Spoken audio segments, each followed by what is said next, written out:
শচীনন্দন গৌরহরি আমার, যিনি নদিয়া নগরীর মুকুটমালা গদাধরের পরাণ বধুয়া শ্রীবা সঙ্গনে কীর্তন বিনোদিয়া নরহরির চিতচোড়া, রিভাবটা একটু কমবে, সার্বভৌমে চৈতন্য দাতা, হরিদাসে কৃপাকারী, জগাই মাধায় উদ্ধারকারী, যোগী যাকে ধ্যানে পায় না, সাধক যাকে সাধনায় পায় না, সেই ধ্যানাতীত ধন, সেই জ্ঞানাতীত ধন, যিনি জ্ঞানের পরপারে, যিনি অজ্ঞানের পরপারে, আবার যিনি পরপারের পরপারে,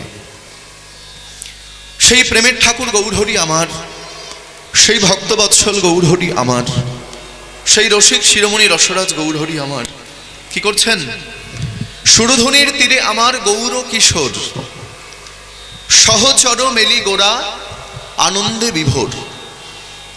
সর্বপ্রথমে আমি আপনাদের কাছে জানিয়ে রাখি, আজকে আমরা যে লীলা শ্রবণ করতে চলেছি আমাদের কত সৌভাগ্য। কারণ সকাল থেকে যে পর্যায়ক্রমে যে কীর্তন অনুষ্ঠান আপনাদের এই বাসিরাম বাজারে শুরু হয়েছে, মনে হয় সকালবেলা গোষ্ঠ হয়েছে, আমি সঠিক জানি না, অনুমান করে বললাম। তারপরে গোষ্ঠলীলার পরে যেটা হওয়ার নিয়ম, সেই অনুযায়ী সূর্য পূজা হয়েছে। তো আমি ভাবলাম পর্যায়ক্রমে যখন যাচ্ছে, তাহলে সূর্য পূজা লীলার পরে যেটা হওয়ার প্রয়োজন, হ্যাঁ, এখনকার সেই লীলা হচ্ছে উত্তর গোষ্ঠ লীলা। কারণ রাত্রিবেলা শুনলাম রাসলীলা রয়েছে, এরপরে রূপানুরাগ হবে, তারপরে রাস হবে। তো এই যে অষ্টকালীন লীলা কীর্তন আপনাদের এখানে দেখুন বাবা, অষ্টকালীন কাকে বলে? ভগবানের অনেক ভালো ভালো লীলা আছে। যেমন ধরুন মানভঞ্জন লীলা, সেটা ভগবান একবার করেছিল আর করেনি। যেমন ধরুন মাথুর লীলা একবার করেছিল আর হয়নি।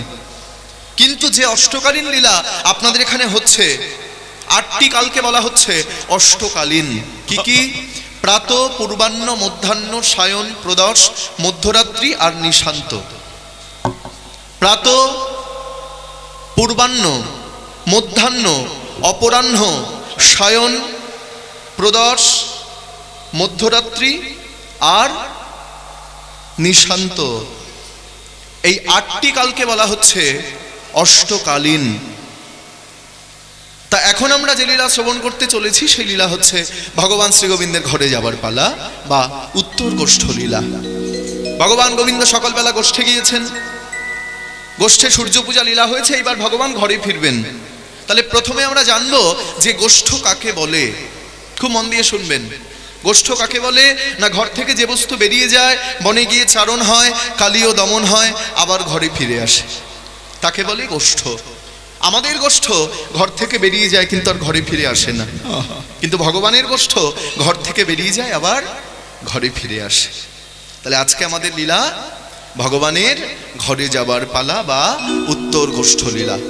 লীলার প্রথমে যে পদ দিয়ে শুরু করলাম, সুরধুনির তীরে আমার গৌর কিশোর, সহচর গণ মেলি আনন্দে বিভোর। গৌরাঙ্গ সুন্দর মহাপ্রভু তিনি আজকে সুরধুনির তীরে দাঁড়িয়ে বিনোদ খেলা খেলছেন। কোথায় দাঁড়িয়ে? সুরধুনির তীরে। খুব মন দিয়ে শুনবেন মায়েরা। নবদ্বীপে এত জায়গা থাকতে মহাপ্রভু সুরধুনির তীরকে কেন আশ্রয় করলেন? এত জায়গা আছে নবদ্বীপে, তাহলে সুরধুনির তীরকে কেন মহাপ্রভু আশ্রয় করলেন? কারণ সুর শব্দের অর্থ হচ্ছে দেবতা, আর ধুনি শব্দের অর্থ হচ্ছে নদী। তাই দেবতাদের নদী কিন্তু মা এই সুরধুনি। সুরধুনির অনেক নাম আছে, যেমন সুরধুনি, গঙ্গা, ভাগীরথী, স্রোতস্বিনী, জাহ্নবী, পতিত পাবনী। তাই সেই পতিত পাবন গৌরহরি, পতিত পাবনী সুরধুনির তীরে দাঁড়িয়ে আহা, তিনি আজকে বিনোদ খেলা খেলছেন। কাদেরকে সঙ্গে করে? আপনাদের মতো ভক্তগণকে সঙ্গে করে। তাহলে আপনারা কে? আপনারা হচ্ছেন ভগবানের অন্তরঙ্গ ভক্ত।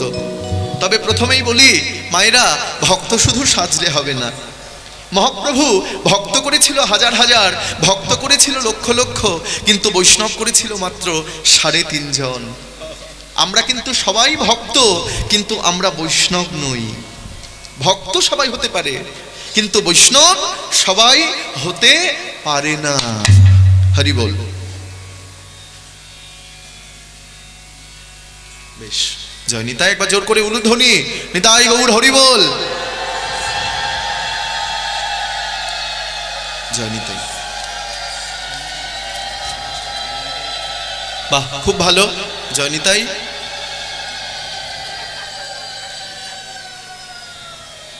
তাহলে ভক্ত করেছিল হাজার হাজার, বৈষ্ণব করেছিল 3.5 জন। 3.5 জন বৈষ্ণব কারা? রায় রামানন্দ, স্বরূপ দামোদর গোস্বামী, শিখি মাহিতি ও তার ছোট বোন মাধবী দেবী। এই হচ্ছে সর্বশ্রেষ্ঠ 3.5 জন বৈষ্ণব। তবে 3.5 জন কেন বলা হলো? কীর্তনে অনেক তত্ত্ব, সেই জন্য মন দিয়ে শুনতে হবে। 3.5 জন বলা হলো, একজন মেয়ে আছে তাই। কারণ বাবা, মেয়েরা হচ্ছে অর্ধ, সেই জন্য মেয়েদের কিন্তু অর্ধাঙ্গিনী বলে। তাই ভক্ত যদি হতে হয় মহাপ্রভুর ভক্ত হতে হবে, বৈষ্ণব যদি হতে হয় মহাপ্রভুর বৈষ্ণব হতে হবে, মহাপ্রভুর সঙ্গী হতে হবে। তাহলে বৈষ্ণব কারা? যার মধ্যে 5টি লক্ষণ রয়েছে, সেই হচ্ছে বৈষ্ণব। 5টি লক্ষণ কি? প্রথম লক্ষণ, তার গলায় থাকবে তুলসীর মালা। দ্বিতীয় লক্ষণ, তার কপালে থাকবে তিলক। তৃতীয় লক্ষণ, তার পরনে থাকবে ধুতি কিংবা ডোরকৌপিন। চতুর্থ লক্ষণ, 4 নম্বর লক্ষণ হচ্ছে তার মাথায় থাকবে শিখা বা চৈতন্য। অনেকে ভুল করে বলে টিক্কি, অপরাধ হবে, বলবেন না। আর পঞ্চম লক্ষণ কি? পঞ্চম লক্ষণ হচ্ছে তার বদনে থাকবে সদাই হরিনাম, সদাই কৃষ্ণ নাম। তাহলে প্রথমে হচ্ছে তুলসীর মালা, পড়েন তো? জয় নিতাই, গৌর হরি বল। তার গলায় তুলসীর মালাটা পড়তে হবে। আমরা গলায় তুলসীর মালা পড়ি না, গলায় মোটা মোটা সোনার হার পড়ি, সিটি গোল্ড পড়ি। কিন্তু মনে রাখবেন মায়েরা, আমাদের গলায় যদি তুলসীর মালা থাকে তাহলে মাথায় কিন্তু বাজ পড়ে না। এটা আমার বানানো কথা নয়, শাস্ত্রের কথা। আমাদের গলায় যদি তুলসীর মালা থাকে তাহলে সাপে পর্যন্ত কাটে না, এই দেহে দুরারোগ্য কোনো ব্যাধি হয় না। এবং দেখুন, প্রতিদিন স্নান করার সময় ওই তুলসী ধৌত জল যদি সারা অঙ্গে লাগে, আমাদের অঙ্গ কিন্তু শুদ্ধ হয়ে যায়। আমরা যে আগ্রার তাজমহলে বেড়াতে যাই, দেখে আসবেন, ওই তাজমহলের চারিদিকে কিন্তু লক্ষ লক্ষ তুলসী গাছ দিয়ে ব্যারিকেড করা আছে। সেই জন্য মা, তাজমহল কিন্তু ধ্বংস হয় না। তাই আমরাও যদি আমাদের এই দেহস্বরূপ তাজমহলকে বাঁচিয়ে রাখতে পারি, তাহলে গলায় তুলসীর মালা দিয়ে ব্যারিকেড করতে হবে, গলায় তুলসীর মালা দিয়ে বেড়া দিতে হবে। তাহলে আমাদের এই দেহস্বরূপ তাজমহল কিন্তু কোনোদিন ধ্বংস হবে না। আর আমার খুব ভালো লাগছে, এখানে অনেক মায়েদের কপালে চন্দন তিলক পরানো আছে। এটা পরবেন। এই তিলকটা কি? আমরা তিলকটা যে পরি, আমরা তিলক পরি ঠিকই, কিন্তু আমরা অনেকেই জানি না কেন আমরা তিলক পরি, কি জন্য তিলক পরতে হয়। এই তিলকটা কি জানেন মায়েরা? তিলকের উপরের যে ইউ রেখাটা দেখতে পাচ্ছেন, এই ইউটা হচ্ছে বাবা গোবিন্দের চরণ। আর নিচের যে অংশটি দেখতে পাচ্ছেন, ওইটা হচ্ছে তুলসী পত্র। এই নিয়ে হচ্ছে আমাদের তিলক। গলায় তুলসীর মালা, কপালের তিলক, আর বদনে হচ্ছে হরিনাম। তাহলে হরিনাম আমরা সবাই মিলে একটু গাইব। যখন এখানে বসেছি, মহাপ্রভুর আনা হরিনাম, যে হরিনাম ছিল গোপনে, যে হরিনাম কেউ জানত না, গোলকের প্রেমধন হরিনাম সংকীর্তন, রতি না হইল কেন তাই, সংসার দাবানলে দিবানিশি হিয়া জলে, জুড়াইতে না কইল উপায়, নন্দের নন্দন যে শচীসুত হলো সে, বলরাম আপনি নিতাই, দিনহীন যত ছিল হরিনামে উদ্ধারিল, তার সাক্ষী জগায়ার মাধাই। হাহা প্রভু নন্দ সুত বৃষভানু সুতাযুত, করুণা করো এইবার, নরোত্তম দাস কয় না ঠেলিয়া রাঙা পায়, তোমা বিনা কে আছে আমায়। তাই সবাই মিলে দুটি বাহু তুলে হরে কৃষ্ণ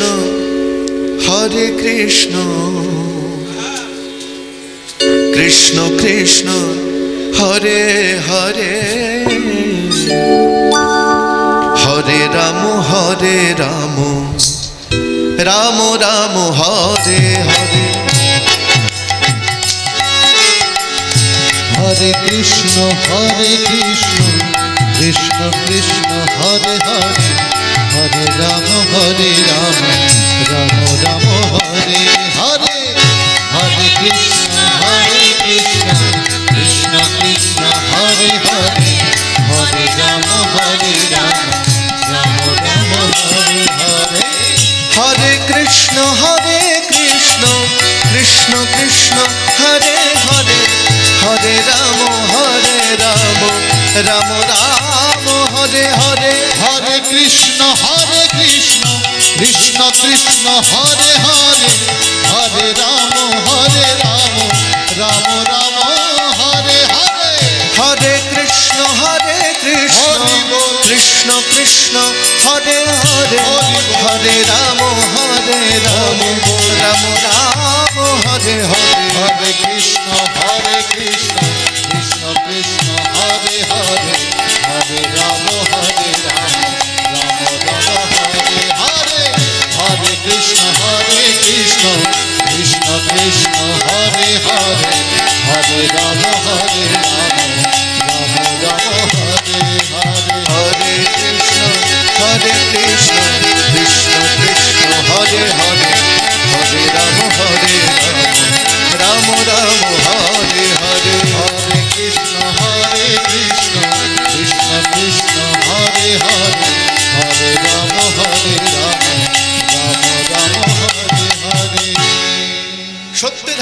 কৃষ্ণং ত্রেতায়াং যজতি মুখ্যই রাপরে পরিচর্যায়াং আর কালেও তদ্ধরিত কীর্তনাথ।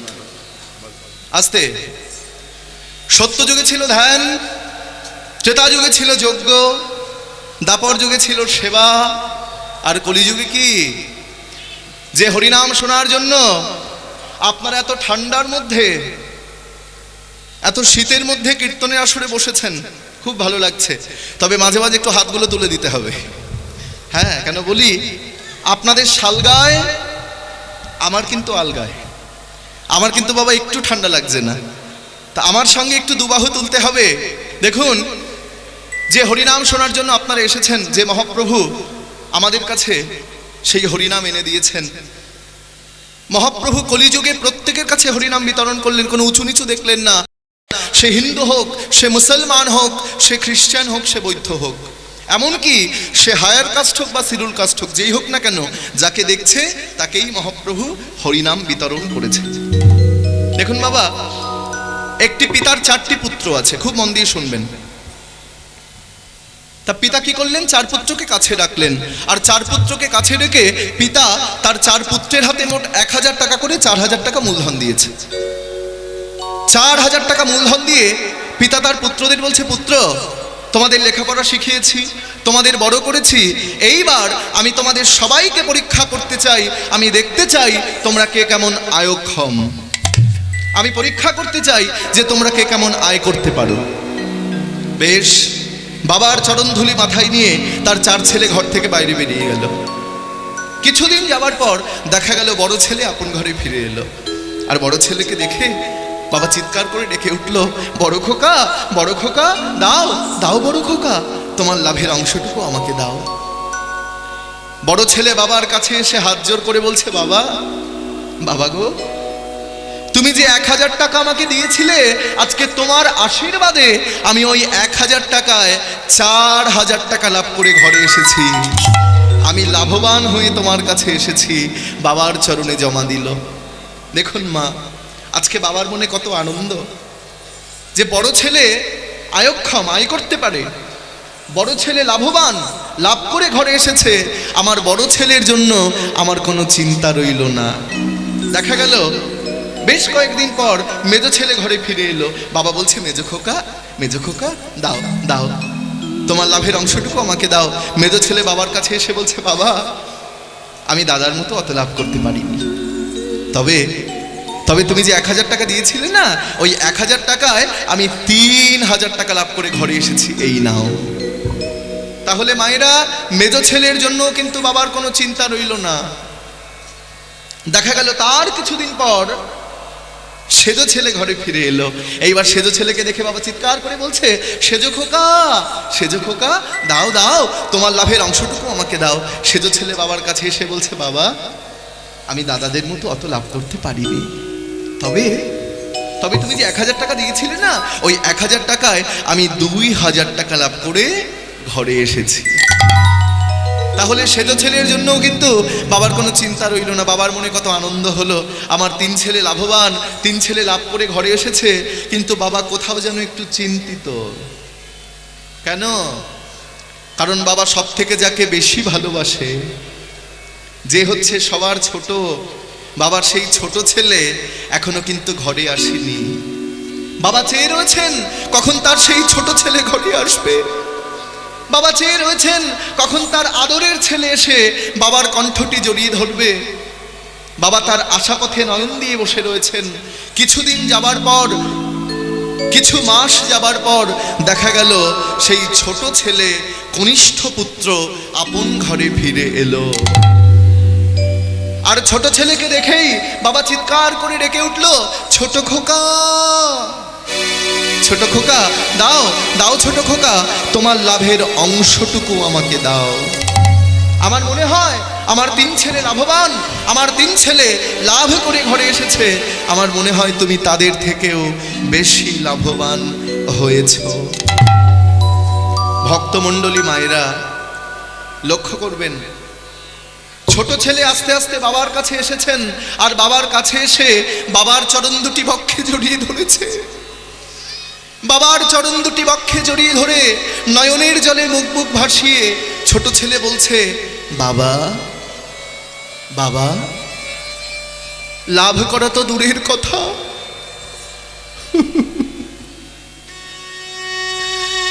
তুমি যে 1000 টাকা আমাকে মূলধন দিয়েছিলে বাবা, সেই 1000 টাকা আমি বাজারে লোকসান দিয়ে, আমি সবকিছু হারিয়ে ফেলে আমি নিঃস্ব হয়ে তোমার কাছে ছুটে এসেছি। বাবা দেখছে ছোট ছেলেটা আর 3 ছেলের মতো নয়, রোগা সোগা জীর্ণ, শুকিয়ে গেছে, কিছু খায় না, ঘুমায় না, যে বসন পড়ে আছে ছেঁড়া বসন। ছোট ছেলে বাবার চরণ জড়িয়ে ধরে কাঁদছে। বাবা ছোট ছেলেকে বক্ষে জড়িয়ে ধরে বলছে, ছোট খোকা, চিন্তা করো না, ভগবান সব ক্ষমতা সকলকে দেয় না, তুমি লাভ করতে পারোনি তাই কি হয়েছে, দুঃখ করো না, তোমার জন্য আমি আছি। আমার 3 ছেলের জন্য আমার কোনো চিন্তা নাই, চিন্তা হলো আমার তোমার জন্য।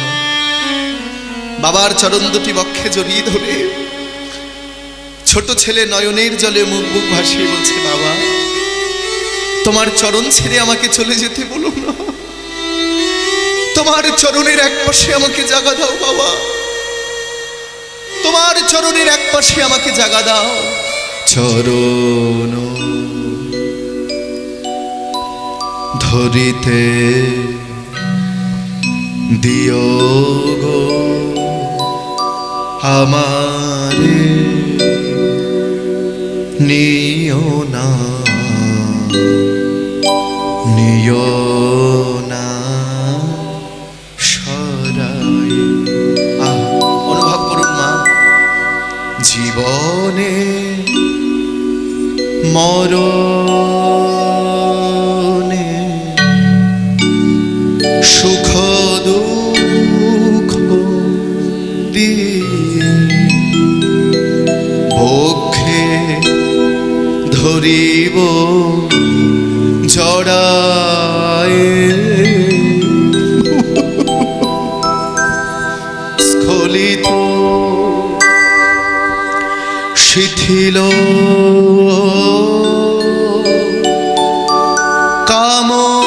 কামনার ভার বহিয়া বহি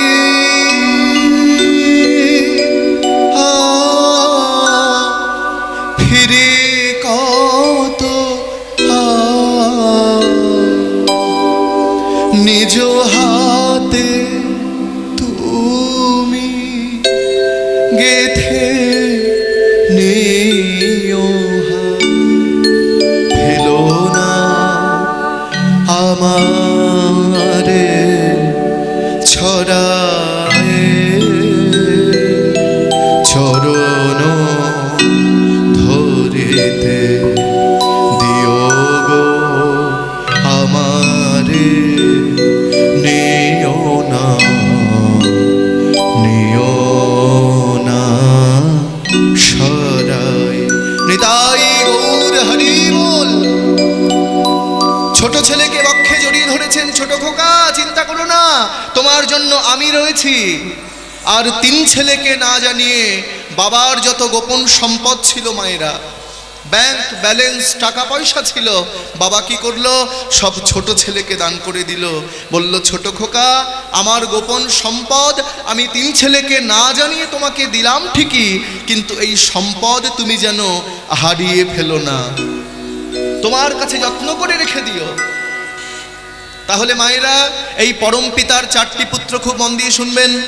বড় পুত্র হচ্ছে সত্যযুগ, দ্বিতীয় পুত্র হচ্ছে ত্রেতা যুগ, তৃতীয় পুত্র হচ্ছে দাপর যুগ। আর যে পুত্র আয় করতে পারে না, যে পুত্র সবকিছু হারিয়ে ফেলেছে, সর্বহারা, সেই পুত্র হচ্ছে আমাদের এই কলিযুগ। আমরা হলাম কলিরঘম সন্তান, অনর্পিত চরিং চিরাত করুণাবতীর্ণ কলৌ সমর্পয়ত উন্মত উজ্জ্বল রমাসং সভক্তি শ্রিয়ম হরিপুরট সুন্দর দ্যুতিম কদম্ব স্পন্দি পিতা স্বদারিদা স্পন্দরে ছ ফুরতুব শ্রী সচিনন্দনম। কোনো কালে কোনো যুগে যে ধন অর্পণ হয়নি, সেই ন অর্পিত ধন, গোলকের প্রেম ধন, হরিনাম সংকীর্তন আমার মহাপ্রভু আমাদের সকলের মধ্যে দান করলেন। এটাই হচ্ছে আসল বৃন্দাবন মায়েরা। আপনারা কীর্তন শুনতে এসেছেন, আপনাদের কাছে বলি, এই কীর্তনের আসরে আসলে আগে হয় হাব, তারপরে হয় ভাব, তারপরে আসে ভক্তি, তারপরে হয় প্রেম, আর তারপরে হয় কিন্তু প্রাপ্তি। একদিনে কিন্তু হয় না। তাই যখন আসবেন এখানে প্রণাম করবেন, এখানে বসবেন আর বাহু তুলে হরি বল বলবেন। আচ্ছা, আপনারা নবদ্বীপে বেড়াতে গিয়েছেন? দেখে একটু হাত তুলুন তো, কে কে নবদ্বীপ গিয়েছেন? বাহ, খুব ভালো। আচ্ছা, যারা হাত তোলেননি তাদেরকে বলি, যেখানে বসে আছেন এটা কি নবদ্বীপ নয়? এটাই তো আসল নবদ্বীপ বাবা, তাই তো? তাহলে হাত তুলতে হবে। গৌরগোপাল, এটাই হচ্ছে আসল নবদ্বীপ। যদি কেউ ওই নবদ্বীপে না যেতে পারেন, ওই বৃন্দাবনে না যেতে পারেন, আমি বলবো যাবার কোনো দরকার নাই। এই বৃন্দাবনে এসে কীর্তন শুনলে, এই বৃন্দাবনে এসে দুহাত তুলে হরিবোল বললে শাস্ত্রে বলছেন ওই বৃন্দাবন পরিক্রমার ফল লাভ হয়ে যায়। আচ্ছা মায়েরা, যখন বৃন্দাবন যাবেন মুখে কি বলবেন? বাহ, এটা ভালো জানি, রাধে রাধে। যখন নবদ্বীপ যাবেন মুখে কি বলবেন? একবার জোরে বলুন দেখি, বলুন জয় গৌর। জোরে, শুনতে পাচ্ছি না। জয় গৌর। সুন্দরবনে মায়েদের গলার আওয়াজটা খুব বেশি পাচ্ছি। জয় নিতাই। এবার বলুন জয় নিতাই। জোরে জোরে, জয় নিতাই। কোনো লজ্জা পাবেন না, লজ্জা ঘৃণা ভয় কীর্তনের আসরে নয়। একেবারে চিৎকার করে বলবেন, আমার বাড়ির পাশে নবদ্বীপ, বাড়ির পাশে মায়াপুর, আমরা হলাম গৌর দেশের মানুষ। জয় গৌর, জয় নিতাই। আর যখন পুরীধাম যাবেন কি বলবেন? জয় জগন্নাথ। আরেকটি কথা বলি, কি বলি? ধাই কিরি কিরি, তাই তো? নিতাই গৌর হরি বল। তাহলে এটাই হচ্ছে আসল নবদ্বীপ। আজকে বাসিরাম বাজার নবদ্বীপে পরিণত হয়েছে, আজকে বাসিরাম বাজার বৃন্দাবনে পরিণত হয়েছে। ও ধুলা মাখরে, ও ধুলা মাখরে মাখরে, এই তো ব্রজের ধুলা। ধুলা মাখরে মাখরে, এই তো ব্রজের ধুলা। মাখরে মাখরে, এই তো ব্রজের ধুলা। ও ধুলা মাখরে মাখরে, এই তো ব্রজের ধুলা। ধুলা মাখরে মাখরে, এই তো ব্রজের ধুলা। ধুলা মাখরে মাখরে, এই তো ব্রজের ধুলা। ধুলা নয় ধুলি নয় গোপী পদরেণু, ধুলা নয় গোপী পদরেণু। ধুলা নয় ধুলি নয় গোপী পদরেণু। ধুলা নয় ধুলা নয় গোপী পদরেণু। আবার যে ধুলা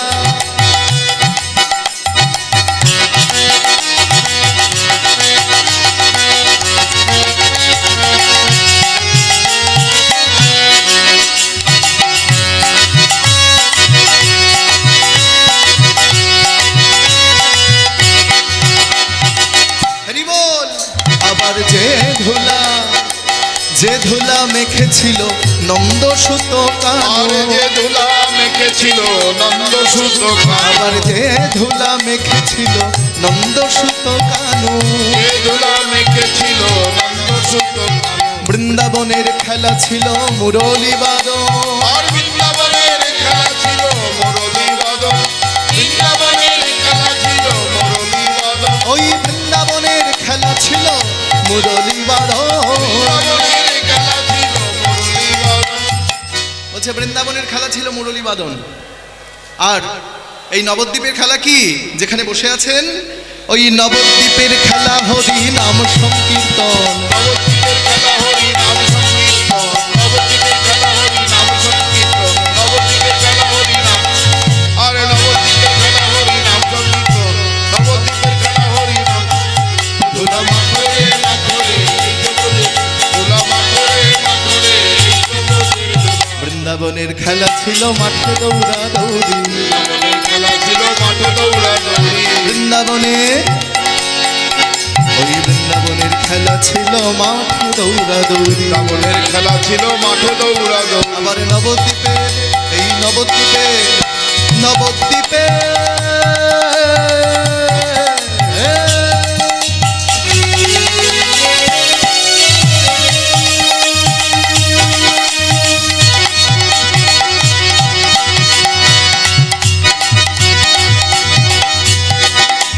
ওই নবদ্বীপে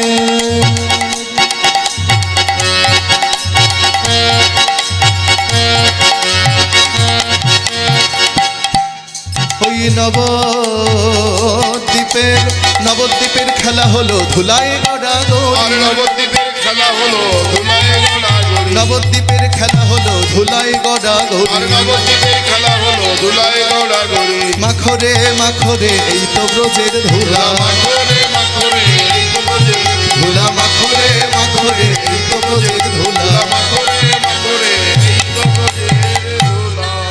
তাই গৌর হরি বল। তাই মহাপ্রভু এই ধুলার মধ্যে গড়াগড়ি দিয়েছেন।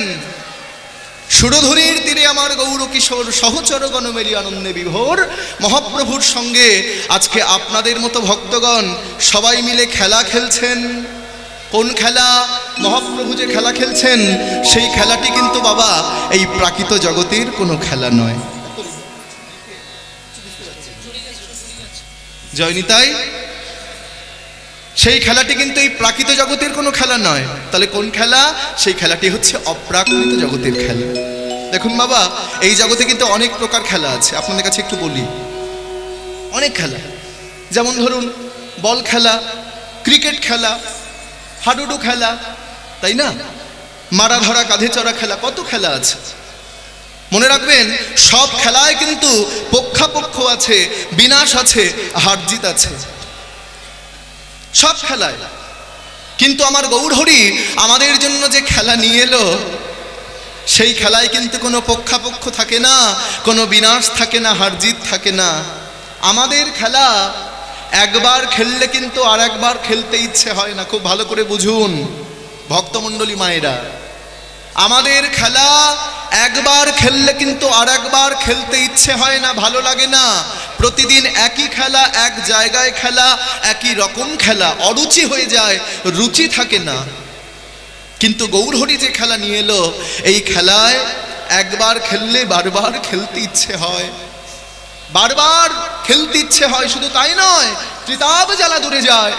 এই খেলা যদি কেউ খেলতে পারে, এই খেলা যদি কেউ খেলতে পারে, তার ত্রিতাপ জ্বালা কিন্তু দূরে চলে যাবে। শুধু তাই নয়, ভক্ত ঘরে জন্ম হবে, এক রাত্রি ভগবানের চরণে তার বাস হবে। সেই খেলাটি কি? আজ খেলায়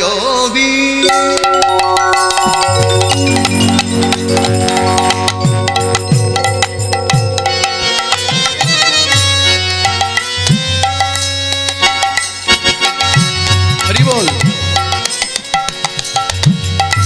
বিনোদ খেলা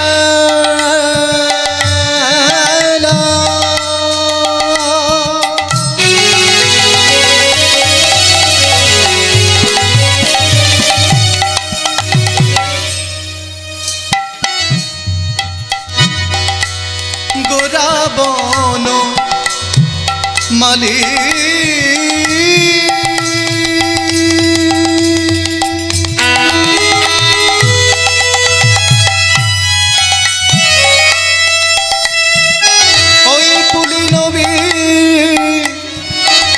বিহার করে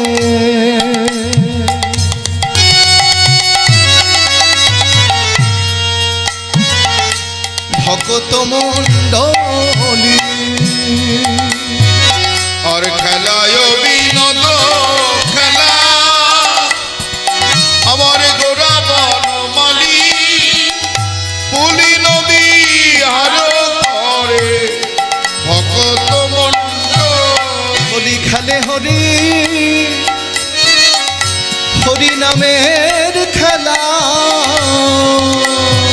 গৌর খেলে হরি নামে খেলা, গৌর খেলে হরি।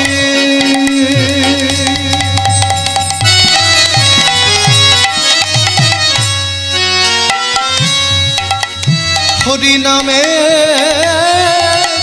খেলা, খেলে হরি নামে খেলা, বলি মারা ধরানা।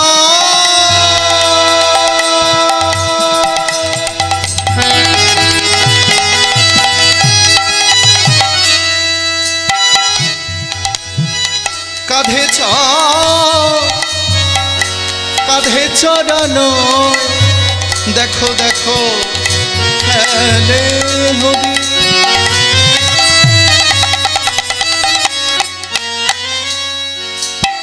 হরি নামের খেলা মারা ধরা নয় কাঁধে চড়ান, বলি খেলে হরি নামের খেলা। মারা ধরা নয় কাঁধে তোমরা বদন ভরে হরি বদন, খেলে হরি নামের খেলা। মারা ধরা নয় কাঁধে চড়া নয়, খেলে হরি নামের। মারা ধরা নয় কাঁধে চড়া নয়, খেলে হরি নামের। মারা ধরা নয় কাঁধে, খেলে হরি নামের।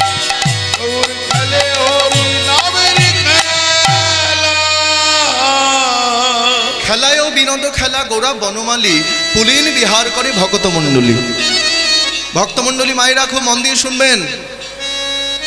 বিনোদ শব্দের অর্থ সুন্দর, বিনোদ শব্দের অর্থ নূতন। মহাপ্রভু আজকে একটি নূতন খেলা খেলছেন, যে খেলাটির নাম হচ্ছে হরি নামের খেলা। যে খেলায় আজকে আপনারা সামিল হয়েছেন, যে খেলা খেলবার জন্য আপনারা এই বাসিরাম বাজারে কীর্তনে আসরে এসেছেন, মহাপ্রভু সেই খেলা আমাদের জন্য নিয়ে এলেন। সেই খেলাটির নাম হরি নামের খেলা। পুলিন বিহার করে ভক্তমণ্ডলী। মহাপ্রভু আর কি করছেন? পুলিন বিহার করছেন। পুলিন মানে কি? পুলিন মানে হচ্ছে লীলাভূমি, আর বিহার মানে হচ্ছে বাবা পরিক্রমা করা। অন্তরঙ্গ ভক্ত সঙ্গে করে মহাপ্রভু লীলাভূমি পরিক্রমা করছে। এখানে আরো একটি তত্ত্ব আছে। পদকর্তা মহাজন বলছেন, খেলায়ও বিনোদ খেলা গোরা বনমালী। গৌরহরিকে বনমালী বলা হলো। কেন বলা হলো? বনমালী কাদের বলে? খুব মন দিয়ে শুনবেন। বনমালী কাদের বলা হয় মা? বনমালী কোথায় থাকে? ফুল বাগানে। দেখবেন যারা সুন্দর মাটি কর্তন করে সেই মাটিতে ফুল গাছ রোপণ করে সেই গাছে ফুল ফুটিয়ে সার দিয়ে জল দিয়ে ফুল ফুটিয়ে সেই ফুল তুলে মালা গেঁথে যারা বাজারে বিক্রয় করে তাদেরকে বনমালী বলা হয়। কিন্তু মহাপ্রভুকে কেন বনমালী বলা হলো? কারণ মহাপ্রভু হচ্ছেন আমাদের প্রত্যেকের এই দেহস্বরূপ ফুলবাগানের বনমালী। কেন জানেন বাবা? কারণ আমাদের এই দেহটি কিন্তু হচ্ছে একটি জমি, আর এই জমিতে মহাপ্রভু আমাদের প্রত্যেকের কানে কানে বদন দিয়ে কৃষ্ণ নামামৃত বীজ রোপণ করে ভক্তরূপ গাছ তৈরি করে ভক্তির পুষ্প ফোটায়, ভক্তির ফুল ফোটায়। সেই জন্য মহাপ্রভুকে বলা হলো বনমালী। দেখেছেন তো? এই হচ্ছে আমাদের কলিযুগের ভগবান। ভগবান কে? আপনি আমি কোনোদিন ভগবান হতে পারবো না বাবা। তাহলে ভগবানকে শুনে রাখুন, ভুলেও যিনি কোনোদিন ভুল করেন না তিনি হচ্ছেন ভগবান, আর ভুল করে যিনি ক্ষমা চান তিনি হচ্ছেন ইনসান, আর ভুল করে যিনি কোনোদিন ক্ষমা চান না তিনি হচ্ছেন শয়তান। আপনি যত ঠাকুরকে পূজা দিয়েছেন, আপনি যত দেবতার চরণে ফুল জল তুলসী দিয়েছেন, কিন্তু আপনি যদি একবার আমার গৌরহরির চরণে পূজা না দিয়ে থাকেন, আপনি যদি একবার আমার গৌরহরির চরণে ফুল জল তুলসী না দিয়ে থাকেন, আপনার কোনো ঠাকুরকে কোনো দেবতাকে পূজা করা হয়নি। সব ভগবান বলে, সব দেবতা বলে যে তোমরা আমাকে ডাকো, তোমরা আমার ভজন করো, আমি তোমাকে আমার চরণে স্থান দেব, আমার কাছে নিয়ে আসবো। কিন্তু আমার গৌর ভগবান কি বলে জানো মা?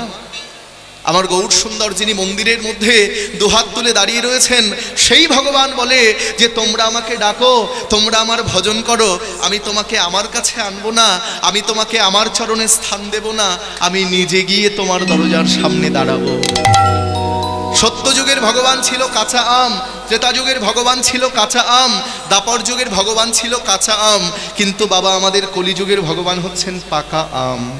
দেখবেন যেটা কাঁচা আম সেটা কিন্তু গাছ থেকে পাড়তে হয়, গাছ থেকে না পারলে কিন্তু আপনি খেতে পারবেন না, সেবা করতে পারবেন না। কিন্তু বাবা যেটি পাকা আম সেটি কিন্তু গাছ থেকে পাড়তে হয় না, সেটি গাছে সুপক্ষ ফল হয়ে রসে পরিপূর্ণ হয়ে নিজে পেকে নিজের ইচ্ছাতেই কিন্তু মাটিতে ঝরে পড়ে। তাহলে আমাদের কলিযুগের ভগবান হচ্ছেন প্রেমের ভগবান, ভক্তির ভগবান, করুণার ভগবান।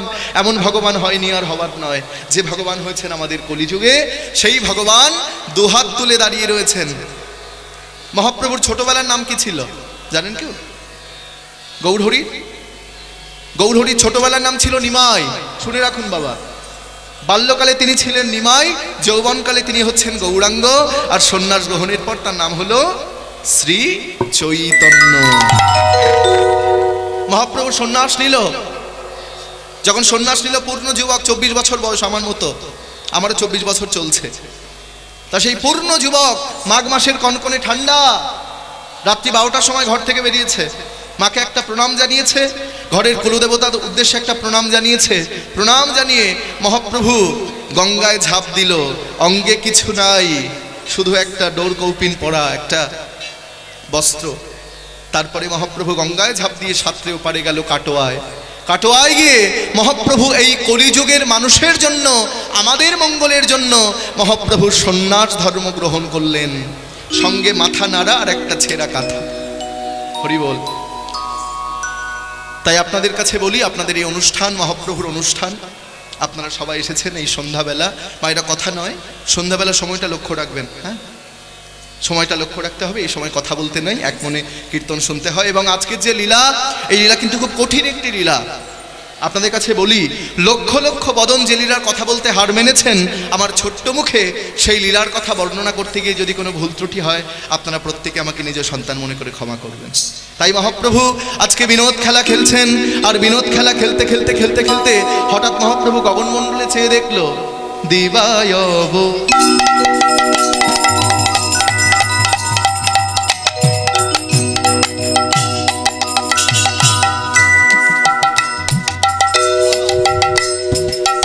অবসান হেরি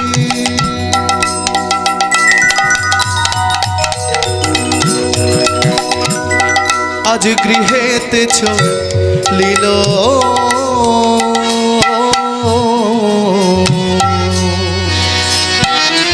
আজ দিবায়ব সান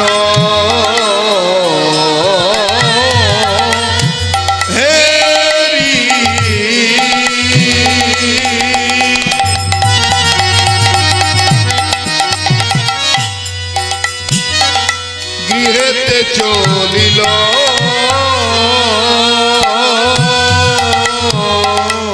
জননী।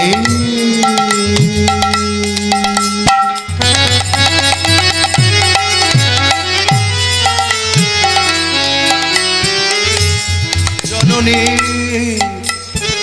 চরণে আসি প্রণাম করিল করিল। আজ জননী চরণে আসি প্রণাম করি। দেখো জননীর চরণে চরণে আসি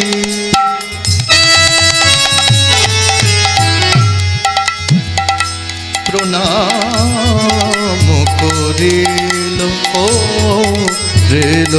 জননী চরণে আসি প্রণাম করি। গৌরাপন ঘরে ফিরে এলো, গৌরাপন ঘরে ফিরে বলি মায়ের কথা, মায়ের কথা।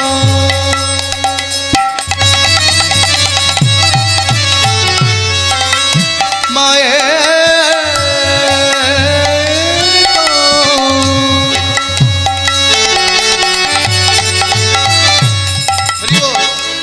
মনে করি আপন ঘরে ফিরে এলো, মায়ের কথা মনে করি। গৌরাপন ঘরে ফিরে এলো, মায়ের কথা মনে করি। নিতাই গৌর হরি বল।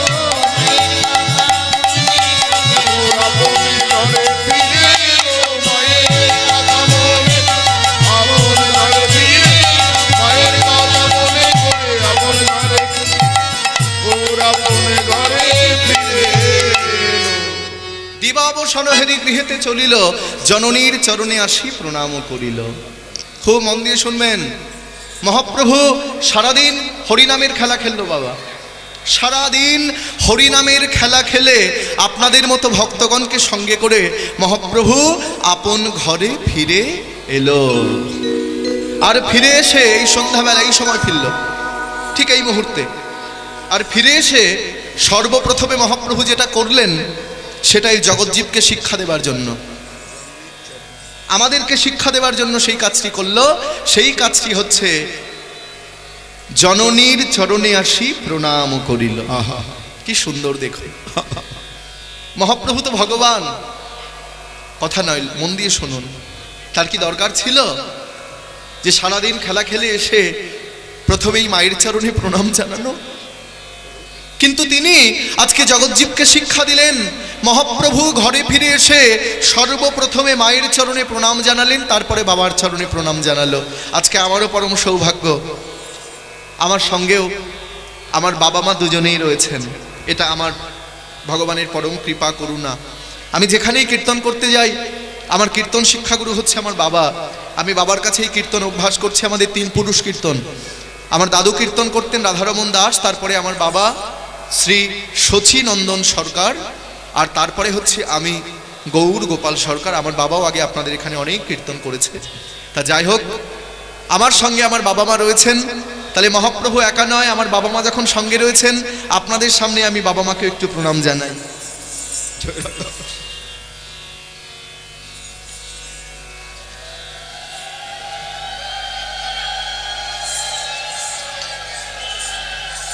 এই জিনিসগুলো এখন আর দেখা যায় না।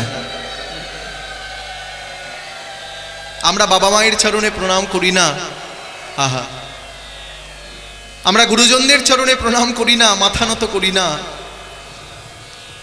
যদি হতে চাও উঁচু, তাহলে আগে হও নিচু। আগে নিচু হতে হবে। দেখবেন বাবা, যে গাছে ফল বেশি হয় সেই গাছ কিন্তু সবসময় মাথা অবনত করে থাকে, আর যে গাছে ফল হয় না সেই গাছ কিন্তু উপরের দিকে উঠে যায়। মায়ের 1 ফোঁটা দুধের ঋণ শোধ হবে না কোনোদিন, জন্ম জন্মান্তরে করিলে সাধনা। সেই বাবা মায়ের চরণে আমরা প্রণাম করি না, আমরা গুরুজনদের চরণে প্রণাম করি না, মাথা নত করি না। মাথাটা নত করতে হবে। মহাপ্রভুর শ্রীমুখের বাণী, মহাপ্রভু নিজে মুখে বলেছেন যে ত্রিনাদপি শুনিছেন তরুরিব সহিষ্ণুনা অমানেন মানদেন কীর্তনীয় সদা হরি। কি বলছেন বাবা? ত্রিনাদপি শুনিছেন। তৃণ মানে কি? তৃণ মানে হচ্ছে ঘাস। দেখবেন ঘাসকে মারিয়ে গেলেও সে কোনো প্রতিবাদ করে না, সে কোনো কথা বলে না। সেই ঘাসের থেকেও নিচু হতে হবে। এইবার বলছেন তরুরিব সহিষ্ণুনা। একটা গাছকে কাটলেও যেমন সে কথা বলে না, সে রোদ ঝড় বৃষ্টি সহ্য করে থাকে, ঠিক গাছের মতো হতে হবে। তরুরিব সহিষ্ণুনা। এইবার বলছেন অমানেন মানদেন। যারা কোনোদিন মান পায় না, যারা কোনোদিন সম্মান পায় না, তাদেরকে সম্মান জানাতে হবে, তাদের চরণে প্রণাম করতে হবে, গুরুজনদের চরণে মাথা নত করতে হবে। আমার মাথা নত করে দাও হে তোমার চরণ ধুলার তলে। মাথা নত করে দাও হে তোমার চরণ ধুলার তলে। সকল অহংকার হে আমার ডোবাও চোখের জলে। আমার মাথা নত করে দাও হে তোমার। নিজেরে করিতে গৌরব দান, নিজেরে কেবলে করি অপমান। নিজেরে করিতে গৌরব দান, নিজেরে কেবলে করি অপমান। আপনারে শুধু ঘেরিয়া ঘেরিয়া, আপনারে শুধু ঘেরিয়া ঘেরিয়া ঘুরে মরি পলে পলে। আমার মাথা নত করে দাও হে তোমার চরণ ধুলার তলে। মাথা নত করে দাও হে তোমার চরণ ধুলার তলে। সকল অহংকারে আমার ডোবাও চোখের জলে। জয় নিতাই। তাই বাবা মায়ের চরণে প্রণাম করতে হবে, গুরুজনদের চরণে প্রণাম করতে হবে। শাস্ত্রে বড় বড় করে লেখা আছে বাবা। কি লেখা আছে? যারা বাবা মাকে ভালোবাসে না, যারা বাবা মাকে প্রণাম করে না, গুরুজনদের সম্মান করে না, মৃত্যুর পর স্বর্গ তো অনেক দূরের কথা, নরকেও কোনোদিন তাদের জায়গা হয় না। একটি কলসির জল থেকে 100টা কলসি ভর্তি করা যায়, কিন্তু 100টা কলসির জল থেকে একটা কলসি কোনোদিন ভর্তি করা যায় না। তার প্রমাণ, একজন বাবা মা 100টা ছেলে মেয়েকে খেতে দিতে পারে, কিন্তু 100টা ছেলে মেয়ে একজন বাবা মাকে খেতে দিতে